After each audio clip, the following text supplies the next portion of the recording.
Pakistan stock exchange میں کاروباری ہفتے کے چوتھے روز جمعرات کو مارکیٹ میں تیزی کا رجحان غالب رہا۔ P S x 100 index 7 points کے اضافے کے بعد 40,468 پوائنٹس کی سطح پر بند ہوا۔ مارکیٹ کا آغاز مثبت زون میں ہوا۔ آج صبح سے اب تک مجموعی طور پر 383 کمپنیوں کے حصص کے بھاؤ کا کاروبار ہوا، جن میں سے 154 کمپنیوں کے حصص کے بھاؤ میں اضافہ، 210 کمپنیوں کے حصص کے بھاؤ میں کمی، جبکہ 19 کمپنیوں کے حصص کے بھاؤ میں استحکام دیکھا گیا۔ ماہرین کا کہنا ہے کہ مارکیٹ میں اتار چڑھاؤ کا سلسلہ آئندہ بھی جاری رہے گا۔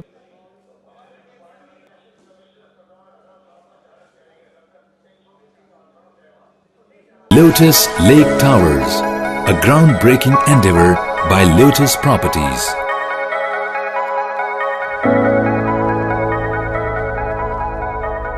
پاکستان میں پہلی مرتبہ حالات حاضرہ کے مختصر مگر جامع پروگرامز، خبروں، تبصروں کے علاوہ دیگر سماجی، تجارتی، ثقافتی، تفریحی، معلوماتی، مذہبی، تعلیمی، صحت اور بچوں کے پروگرامز صرف TNN TV پر۔